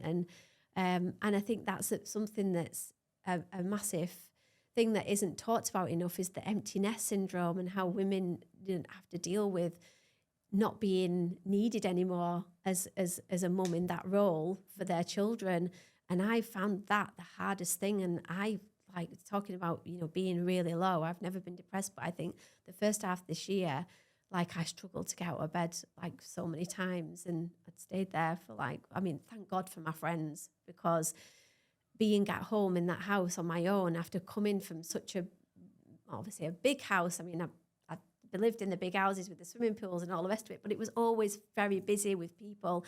And then having, like, I don't mind living in a smaller house, like it's like a lovely little cozy cottage, but it's been there on my own and feeling so isolated. It's been the hardest thing I've ever done. Yeah. And I'm just, hats off to anyone that's done that, because it is the most courageous thing I think that you can do, leave a marriage, especially after so many years, and starting out again afresh on your own. And like I say, I didn't have the career. I was a stay-at-home mum, and I have no idea how to start a business really. And obviously I started to like try and do the Kiss Frog stuff, and obviously trying to learn as I'm going along. But I've no idea. I had no idea. I've not worked since I was like 21 or something, 22. I think 23. it almost makes it harder, because that was your full-time role, looking after the girls, and then that gets taken away from you, or your circumstances change, and then you're having to, you know, it's that identity that we're talking about that we shouldn't, I suppose, that want to share with other people, not to attach their identity to one thing, like being a mum or being a business person or being a wife. We can all wear lots of different hats, but it's like, who is Leanne Brown, and having that sort of, it doesn't change the fact that you're going to miss your kids like hell. And I'm very much experiencing that as well, because we don't divorce our kids. That's never the intention, but by default, we're seeing significantly less of them.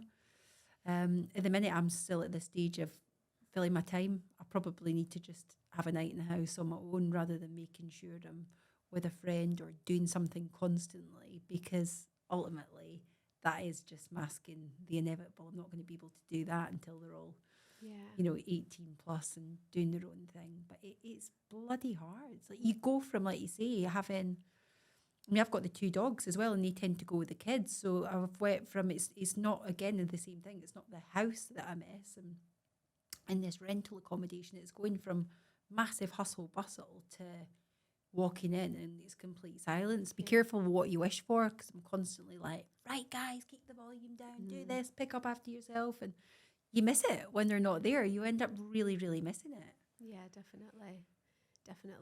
And I suppose this again is it's all for a purpose, to actually acknowledge I was being comfortable on my own, I suppose, because I've always had such a busy environment at home, and we've had the parties and we've had people round and people staying over and all the rest of it. And I've filled my time, especially over the last 12 months, of being with a friend, you know, with Nikki, if I, you know, she's single, and so I would always be with her, or she'd be at my house, and so we weren't on our own. And just lately, obviously we're busy doing our own little projects now, and we're not seeing as much as each other, so I'm being forced to sort of have them days when I'm at home on my own. And it's beneficial for me, because you know, I do sit there and just like look outside and, you know, acknowledge just the world as it is, and going and sitting and meditating for half an hour or whatever, and just being comfortable, just being on my own. And that's been a journey in itself, because I've not been used to that at all. I was saying, like Kirsty Gallagher talks about in her book, The Goddess Path, about taking yourself on a date and going to the cinema on your own, or going out for dinner on your own, or going on holiday on your own, something I've never done. But I think I need to do that. I think I would like to do that, especially going away on your own on a holiday. My friend's just done 3 months around Europe on her own, and I was like, hats off to you. I don't know if I could do that. I don't know if I could go for 3 months, but I think I definitely would like to give that a try. I think it's all part of that rediscovery and that self-love, which, you know, I know you're all about that. And that's why I found the looking in the mirror and dancing quite repelling to start with. And that was a process, being able to do that and to shift my energy. But something else that you mentioned earlier on is you always had the parties and the lifestyle and the houses. And when you had money as a couple, you were very generous and paid for things constantly. But then when your circumstances changed, certain relationships and certain dynamics started to change with people, and you started to really realize who was actually there for you and who was just there to absorb some of that lifestyle and riding your coattails, basically, when things were going well and you've got the prestige, Man United, Real Housewives of Cheshire, all this money. And then when things start to go south, certain people are nowhere to be seen. Yeah, and I mean, I know, and I think it's difficult when you've got mutual friends, and obviously from different environments as well. And, you know, it feels awkward, I think, for some people to continue then certain relationships, or, you know, and even like just certain people I would have just half expected just to check in a little bit, finding out that the separation was going on, and like I was moved out, and, you know, it would have just been nice to just get a text or a phone call, just say, how you doing? Like, are you all right? And the few people that I thought 100% no question would have done that, didn't. And that was a bit like, and actually the girls that I've got around me now are actually relatively new friends. Same here. Yeah. And it's funny how that works, isn't it? You know, I've got a few old friends, but the group that I'm probably, other than one or two, are closest to is they're all people that have come into my life since like 2020. Yeah, the people you think are your people are definitely not your people. And it's interesting now seeing some people trying to circle back, because I'm back online, back on Instagram, getting messages, oh, great to see you back online. I'm thinking, fuck off. Yeah. Where have you been for the last 7 months? Oh, really missed you. I meant to message you. Oh, did you? Mm-hmm. Yeah, you mean you wrote me off, and now you've realised that it was a bit premature, because, you know, the comeback's going to be mightier in the setback. Yeah. And listen, there's no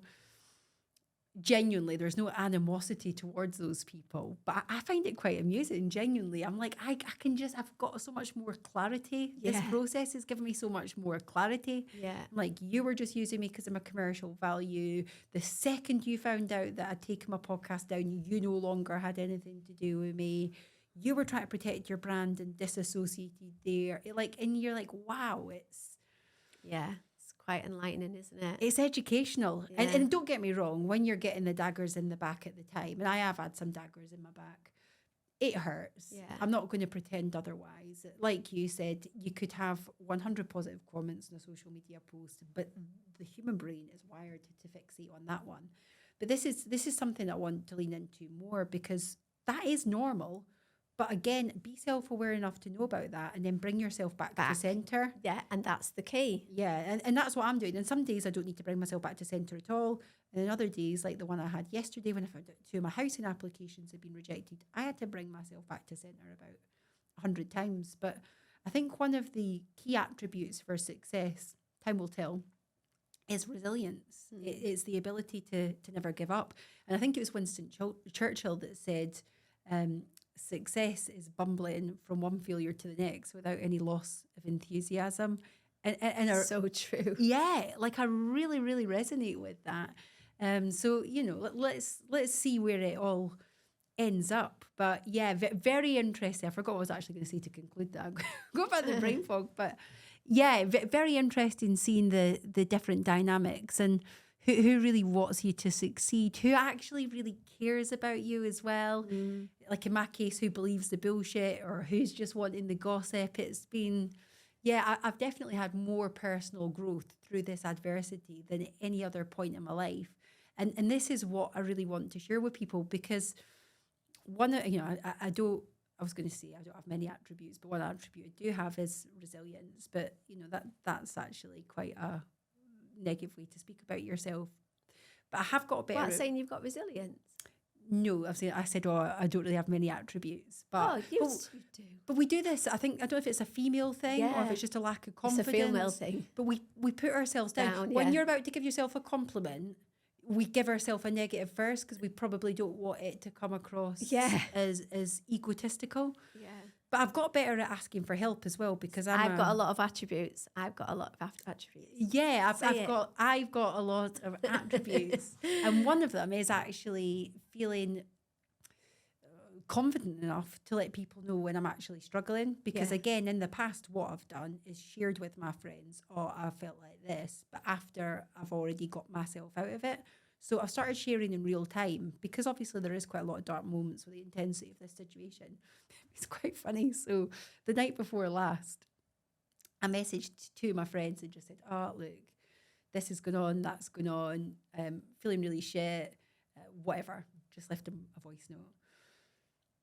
I've then got into the bath, ended up getting really absorbed in Wayne Dyer, which again... Love him. So obviously he's been around a long time, like he's dead now, but he relatively new to me. So I'm now like binging on this content. And actually, where I needed sedation in the past, and I've spoke openly about just watching crap telly every night, I 100% needed that, because I didn't want to process my thoughts. I wasn't ready to try and... What I was dealing with through the day was so intense. I just needed something really mind-numbing at the end of the day. But what gets you to a certain level isn't what necessarily gets you to the next level. And now for this stage of my life, I'm like, no, you need to be improving. You need to be absorbing. You need to be just keeping in this vibration. So anyway, I put Wayne Dyer on, watching some YouTube video or whatever, and put my phone on Do Not Disturb. Well, I'm having a lovely time. I've completely changed my state. I'm like making all these notes. I'm feeling really empowered. I realise everything is about perspective and starting to get that passion and drive back. I went from sort of feeling really low to feeling quite high, actually. And that's the power of not watching Selling Sunset, not on dissing Selling Sunset, because I fucking love it. But anyway, I puts my phone back on, and my friends have been trying to ring me, leave me voice notes and all of that. And I'm like, oh, guys, I'm really sorry. Like, I'm completely fine again now. I've shifted my energy so quickly. And sometimes I'm not saying I can shift it that quickly. And sometimes a YouTube video isn't going to cut it in terms of what you're going through. So again, I'm not minimizing anyone's stress, but just taking action, isn't it? Taking action. And I'm saying this to myself. I'm certainly not professing to be a life coach here, but actually me making the choice, everything's a choice. Everything's a choice. And me making the choice to put an audiobook or a YouTube video on or whatever it is, as opposed to whatever the alternative could be. Sit in it. Yeah. And sometimes you have to sit in it as well. You can't, yes, sitting Yeah. in it. But what I'm saying is I have just sedated. Sitting in it can't, and process. You do need time to process. Yeah. You absolutely do need time to process things. But the choices that we make have a direct impact on how we feel. Some people don't like to hear that because they want to absolve they want to give someone else the power, whether that's through medication, whether that's through drinking, whatever it is. But being in that victim mentality ultimately doesn't serve you. And I know that when I do move my body, when I do practice meditation or breath work or ice baths or like the sound healing you're talking about, I've been doing some energy healing, you don't feel worse for doing that. You never feel worse after going to the gym or going for a run or doing a meditation. It only ever makes you feel better or better equipped. Even if you're not feeling better, you're still better equipped to deal with what life might throw at you, because there's so many things that are out of our control. For me, it's just been really powerful focusing on what is actually in my control. Yeah. Like what's the one thing that I need to do today that can move my life in a more positive direction. And it's the whole thing. You know, I keep saying it, where focus goes, energy flows. If you're focusing on the solutions, then you know that's where the energy goes. If you're constantly talking about what's happened and why it's happened, then you're just repeating the cycle of negativity, which again, for me in my situation, it was important to do that podcast, because anyone who wants to have a catch up now, I'm like, listen to the podcast first, because I don't want to just keep sitting down with people and going, well, this is what's happened to me. Yeah. You know, it's just taking me energetically back to a really dark place. Yeah. Yeah. And it is, like you're saying, some people, they're here and they want to be here and they want to make that choice, but that step is far too big to even think how they're going to get there from being here. So it is about taking baby steps. Like you said, just doing one thing, one day, whether it's putting an audio book in, whether it's sitting meditating or doing a bit of breath work. Like, and I'm just listening to a book at the minute that's Wayne Dyer, funnily enough, which is The Power of Intention. And it's such a powerful book. And he talks about, there's different levels of intention, from kindness, love, compassion. And it's having an intention and speaking with intention as well, because like you just said earlier, how powerful words are, and just changing the wording that we're using to setting an intention. I intend to feel good today. I intend to feel good today. My intention for today is to do one thing that's going to make me feel one step up on that scale of emotional consciousness, from being like in fear to being angry. Anger is actually above fear. So then from anger, you can go up to, I think it's frustration or something like that, or resentment, or, you know, and there's different stages. I don't know them off by heart, but there's different stages. And it's almost like reaching for the next available conscious state that's going to be up on one scale of the emotions on the scale of consciousness. And just setting intentions, just setting small steps of intentions throughout the day.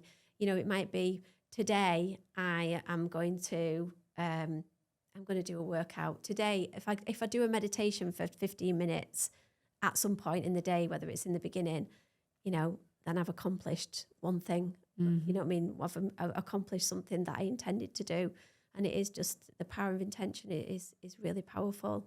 There's another book that I've just read as well, called Dying to Be Me. And that, Wayne Dyer actually does the foreword on this book, and it's by a lady called Anita Mujani, I think her surname is.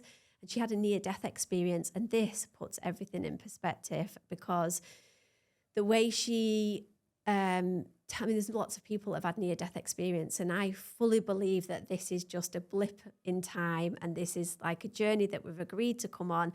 I believe that we've been here before and we'll come back again, and there's other dimensional states that are coexisting in this parallel universe, and She actually tells how she came out of the body, and she actually had cancer, lymphoma cancer, in every single lymph node of her body, so much so that her body was shutting down, her organs were failing and everything.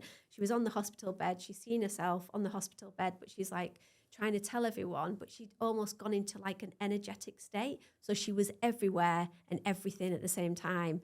And she said she could only describe it as life being like in a dark warehouse, and when you switch a flashlight on and that tunnel of light, that's your path. That's the sort of mindset that majority of us stay in, that mentality of this is it, and this is all there is, this is our life, and this is where we stay. But when she said, when I sort of crossed over, when I came out of the body and I was in that dimension, it's like somebody had switched the light on in the warehouse, and it was full of colours and swirls and emotions and all like joy and love. And she just described it in such a beautiful manner that you just thought, wow, there's so much more than just this. And when you can put yourself in that state of oneness, she could recall like conversations that were going on down the hall with the doctor. She recognised him, but she'd never seen him. She'd seen her brother flying over from India on the plane, but she felt his emotion he was feeling.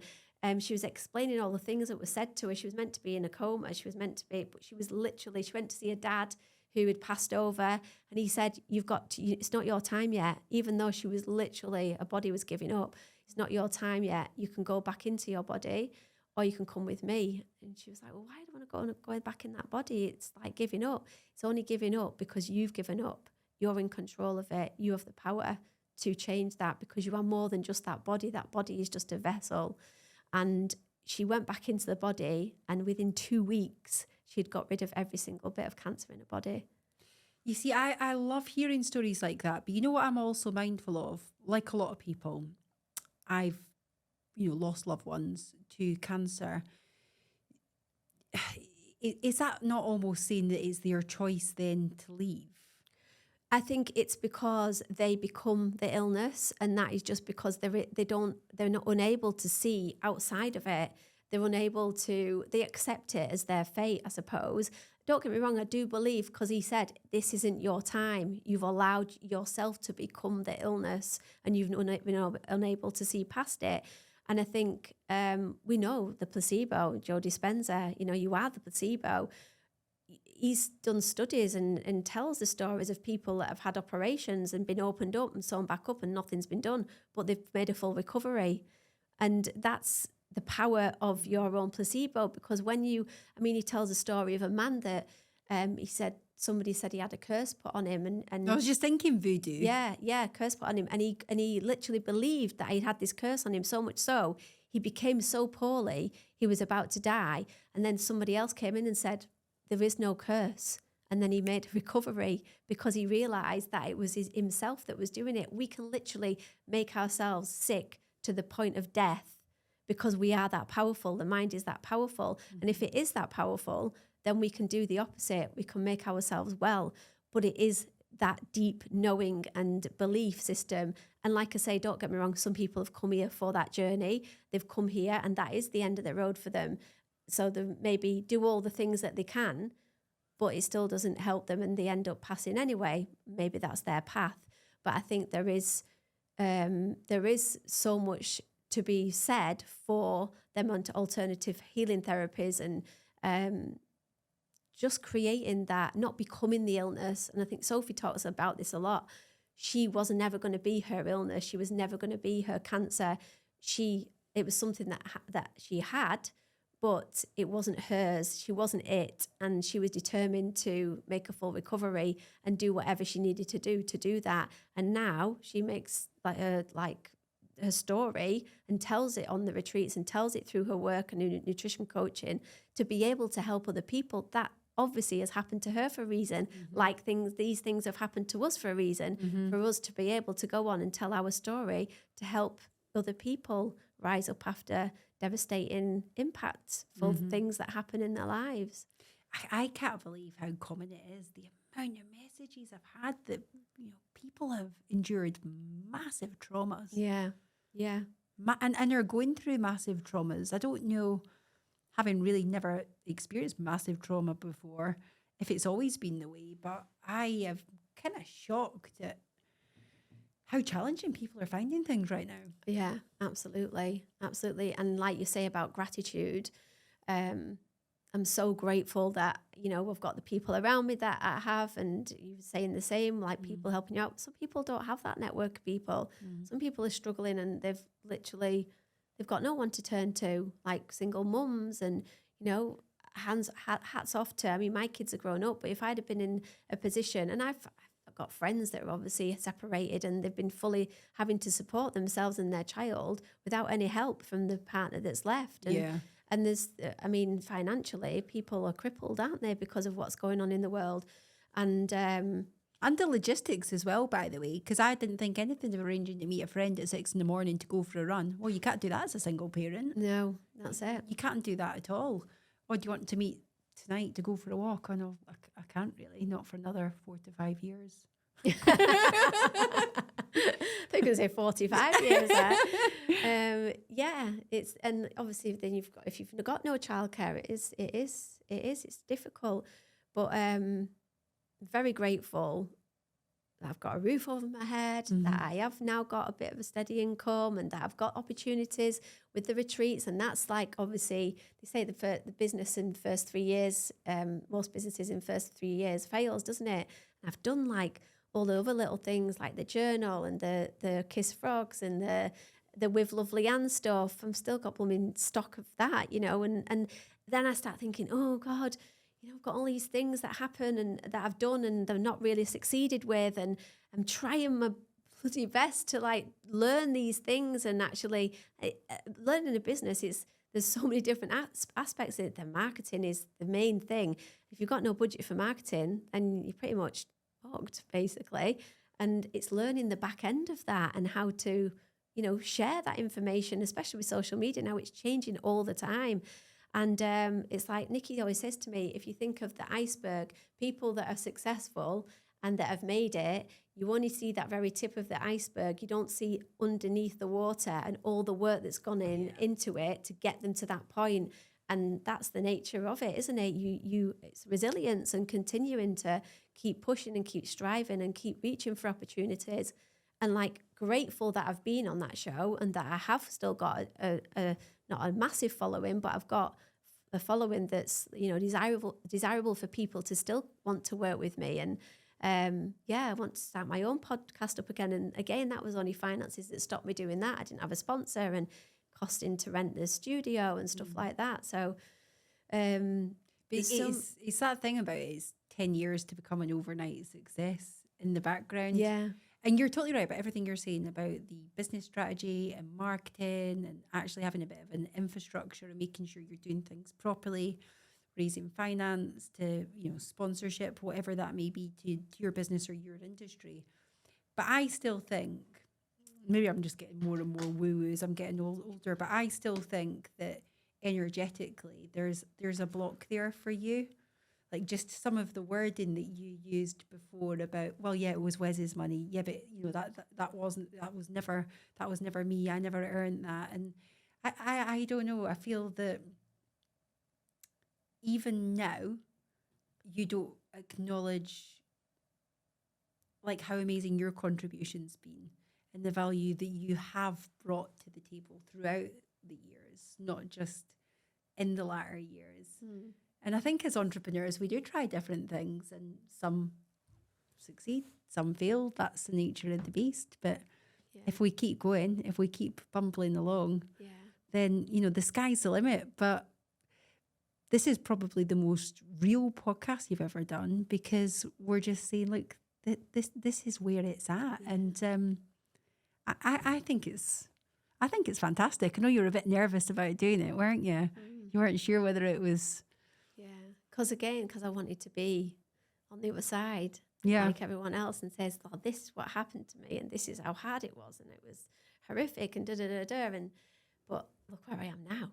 And obviously, because I talk about manifesting, and it is for me, it's about having patience as well, because things are happening, and they have been happening since the beginning, and things have. I mean, even doing the retreats, you know, it's been such a blessing to be able to go on holiday and be able to have that. And, you know, it's still away. I'm still working, but it's something that I love to do. So I didn't see it as work, really. It was just enjoying being able to do that, or having like them at Arnside and being able to go cold water swimming, and something that I'm really passionate about but love doing, and making a bit of money off it. It's not been life-changing money just yet, but we've got lots of different ideas, and you know how we're, you know, just it's just about building it up and really focusing on what it is you want and following your heart. Yeah, but what is the other side is my point, because it's how we define ourselves that's the bloody problem.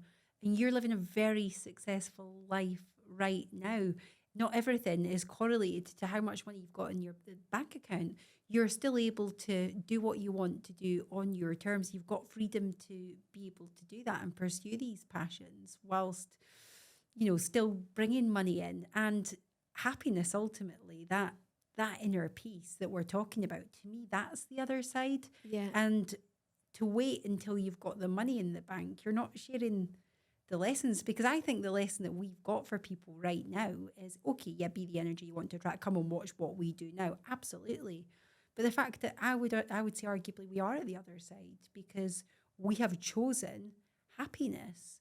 We have chosen today to be happy. We have chosen today to feel empowered. We have chosen today not to be victims of our past. You know, you've been defrauded, you've been betrayed. I've had a very similar experience of what's going on in my life. Yet we're not focusing on that. We're focusing on, you know, what we have, the relationships we've got. And ultimately, this isn't BS either. We are genuinely sat here content, happy and grateful. So what's the other side? The other side for me, just to let go of the worry, I suppose, of where the money's coming from. Yeah. And that's like I say, not the focal point of the material. I will spend my money on so many different things. I will spend it on experiences, on going places, taking my girls, you know, to have them experiences with them. And I want to visit, I want to travel around the world. And I want to buy a house outright and not have that hanging over my head. But ultimately, I want to be able to have something in place where I'm helping other people and serving as best I can as well. And that's the goal. I want to set up a foundation. I want to set up, you know, there's so many things I want to do. We've talked about doing a retreat sort of hospital where people will come and get well, you know, not away from everything that's contaminated, like the toxicity, and whether that will happen, who knows. But ultimately, I want to be able to put things in place to be of service to the best of my capability, without having that attachment to the fear or the worry of where the finances are coming from. Be completely comfortable and put my energy into helping others and doing good. Yeah, I'm successful. I'm abundant in so many different ways in my life. I've got my girls. I'm so grateful that I've got my girls. But we got I've some got cash. my friends, and but then it's that's I want to live abroad. I want to live on the beach for like part of the year. I want to have a base in a different country. I want to live in the sunshine. I want to I don't want to be in this country full time, because look at it, it's grey outside now. And I think SADS is definitely not SADS, what's it called? Yeah, seasonal. What's it called? Affectionate disorder, I think. Yeah, it's a thing, and you know why it's a thing, because I do. Don't get me wrong. There's elements. I love the rain. I love the nature. I do like to look at the beautiful colours on the trees, but. We were talking about this last night. I was like, oh, I really like the seasons. You're like, I'll fly back for the seasons. Yeah, fly back to look at the colourful trees and the leaves falling on the floor, walk along, do a few crunching in the leaves, and I'll be like, bye. Come back for a couple of days where it's snowing, or go skiing even. I just want the freedom again to be able to do them things with the knowledge I've got now, to have that internal peace and happiness, and be able to put my energy into helping others and serving without having to worry about myself and that financial security. That is the goal. That's the other side. That's the mission. I absolutely love it. For me, it's interesting. I need that solid foundation as well for myself and the kids. Not knowing where you're going to be living is the most unsettling thing. But what I think is probably quite a powerful thing to end on, if we can achieve what we're achieving with the level of uncertainty that we've got in our life at the moment, can you imagine what we can achieve when we've got those base level foundations nailed down? Yeah. You know, because it does affect your energy, and we know how to shift that, and we do shift that, and these are the tools that we're talking about. But it's still a very draining process, constantly shifting that energy and getting it back to neutral, Yeah. however many times a day, whenever you're getting a red letter or a bill, or like I say, a housing application falling through, and you're thinking, my God, Yeah, you know, it's my belly. is that your stomach? Yeah. I didn't fart. That would have definitely went viral. So what we'll need to do is, because we're talking about doing some interviews and stuff together as well, but I just think let's keep chatting about the opportunities that are arising, Yeah. the things that we're working on, and let people see the evolution in real time. Yeah. And then you can stand on stage in front of tens of thousands of people and going, this is where I was and this is where I am now. Yeah.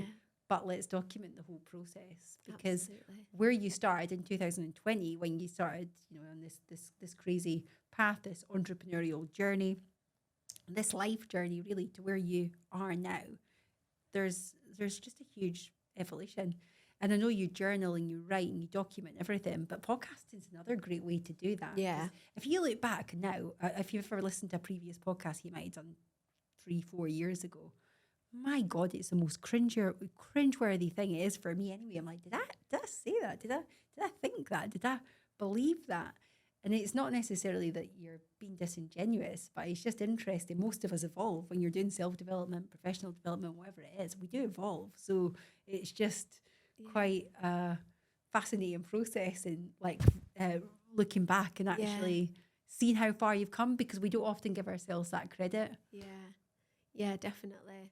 I think it's a process of, for me, I'm like, you need to look at this, you need to believe this, you need to see this. You know, it's I wanted to force people into seeing like my way of what I was experiencing, what I was witnessing, and then it's like stand back and, you know, it's just being in your own lane, I suppose, and shining your light on your own journey and your own process. And by doing that, you're automatically allowing other people to see for themselves, because nobody will see what they're going to see unless they're doing it on their own terms.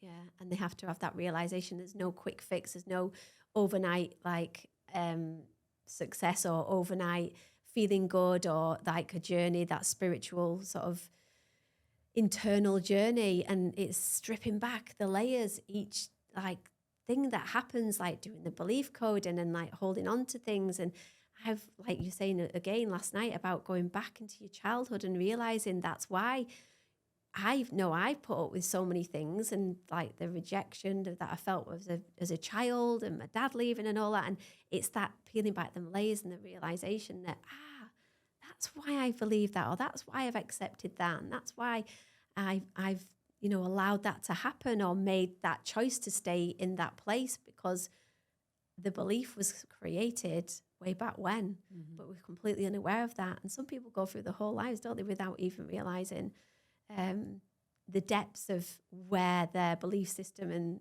programming comes from. I always think that, you know, I don't know why, because I've got a terrible memory, but I do remember us having this conversation the first time we spoke about the red pill and the blue pill. And I said, I wish I'd taken the blue pill. And you're quite shocked. You're like, really? I was like, yeah, I'm looking at all the people who've taken the blue pill and they're a lot happier than I am. They're just in their own little bubble. They're completely oblivious. I think when you start to look within and you look in that accountability mirror, whatever that looks like for you, quite often we don't like what we see, and that is an uncomfortable process. I do understand why so many people just walk straight past that mirror. But ultimately it's choose your difficult. We're experiencing a different kind of pain that comes from holding the mirror up and addressing some of those issues. But when you look at society overall and the issues that we spoke about today, you know, the depression, the anxiety, the suicide rates, you know, addiction, everything else, just how miserable people tend to be, the standard that they accept for their own lives, the job that they hate and they moan about constantly, but they don't change, the relationships that, they weren't particularly happy with. I think both of us probably fell into that camp, spending years in a relationship, which arguably if we'd have stepped back from and been honest with ourselves, we would have left a lot sooner. But being too comfortable, is that a cliche? Good is the enemy of great. Quite often we have to wait for things to completely blow up until we actually take that action. But we're living substandard lives. We're not, and that doesn't mean going out and being the next Elon Musk or what have you, but we're just talking about being the best versions of ourselves, the happiest version of ourselves, and in the right relationships, doing the right things. And I made that reference about jobs. How many people do you know that absolutely hate what they do, absolutely cannot stand it, and they're spending 40 plus hours a week doing that? So I think the fact that even now, where we're at, we're still managing to navigate a life where we can kind of do what we want when we want on our terms, in terms of the business, that actually puts us in a really sort of strong position.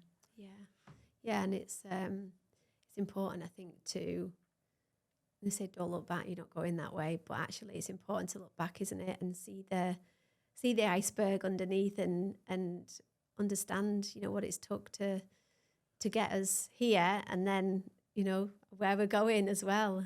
But it's going to be a beautiful process.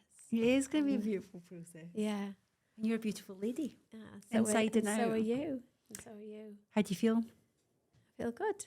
Yeah. Feel all right. The right thing to share? Yeah, I think so. That was like, we're still... You're still recording. Okay. Are we still doing it? Yeah. Oh. When you said the right thing to share, I definitely think, because I was going to say I didn't say too much, did I? No. You know what? I think we've just been honest, and it's these fly on the wall conversations. I definitely think are going to hit people the hardest, because this is literally just what we were talking about last night, and we've just put the cameras on and went for it today. But I'm very excited to see where your journey takes you, where our journeys take us. We'll just keep everyone in the loop, and we'll continue on our missions. Leanne Brown, it's been emotional. Oh, thank you very much. Thanks for coming up. Nearly got me teary as well, and I was talking about the kids before. It's been a tough one.